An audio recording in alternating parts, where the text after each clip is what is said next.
Logical सवाल आप पूछिए अपने आप से कि भाई अनुसूचित जाति जनजाति की गणना, मुसलमानों की गणना तो आज़ादी के बाद से हो रही है, फिर उनकी स्थिति क्यों नहीं सुधर गई?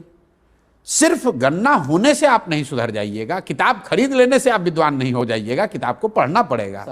तो जो जातीय जनगणना हुआ है, जो उसमें आंकड़े आए हैं, उसके आधार पर अगर सरकार ने निर्णय लिए होते, बजट बनाया होता, कार्यक्रम शुरू किए होते तो निश्चित तौर पे फायदा होता। लेकिन इनकी नियत तो थी नहीं, समाज को बांट। प्रशांत किशोर जाति जनगणना पर क्या बात कर रहे हैं भाई, इस वीडियो में देख लो, सारा समझ में आ जाएगा। ज़्यादा देर का वीडियो नहीं है, आप पहले देख लो, उसके बाद मैं बताना। यार इतना दिमाग वाली बात बताई है ना जाति जनगणना पर, आप पहले वीडियो देखो भाई।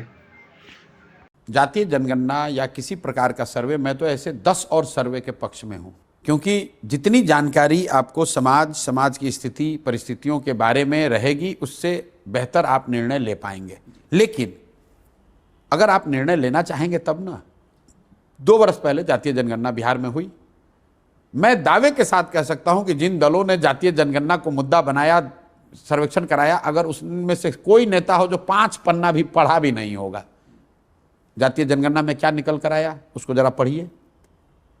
आज भी बिहार में 3% दलित समाज के बच्चे 12वीं पास कर रहे हैं। जिस पिछड़ा और अति पिछड़ा की ये लोग बात करते हैं, 7% अति पिछड़ा समाज के लोग 12वीं पास करते हैं। किसने बात की? राहुल गांधी तो आकर कह दिए वो सर्वे ही फर्जी है। ये भूल गए कि भैया सर्वे तुम ही ने कराया था। सरकार के घटक दल थे, मतलब जिसने भी लिखा, घटक दल नहीं था भैया, कैबिनेट में उनके मंत्री थे। हाँ वही मैं कह रहा हूँ, सरकार के घटक दल थे। मैं यही कह रहा हूँ। आप बताइए, अपने ही सर्वे को कह रहे हैं फर्जी, हम आएंगे तो बढ़िया वाला कराएंगे। तो हम इसीलिए तो कह रहे हैं प्रशांत जी। देखिए, सर्वे करा लेने मात्र से समाज नहीं सुधरता है। लॉजिकल सवाल आप पूछिए अपने आप से कि भाई अनुसूचित जाति जनजाति की गणना, मुसलमानों की गणना तो आज़ादी के बाद से हो रही है, फिर उनकी स्थिति क्यों नहीं सुधर गई? सिर्फ गणना होने से आप नहीं सुधर जाइएगा, किताब खरीद लेने से आप विद्वान नहीं हो जाइएगा, किताब को पढ़ना पड़ेगा। तो जो जातीय जनगणना हुआ है, जो उसमें आंकड़े आए हैं, उसके आधार पर अगर सरकार ने निर्णय लिए होते, बजट बनाया होता, कार्यक्रम शुरू किए होते तो निश्चित तौर पे फायदा होता।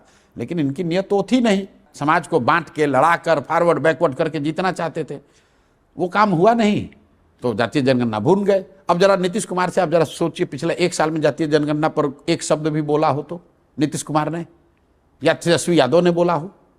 राहुल गांधी आकर बोले तो उल्टा ही बोल गए।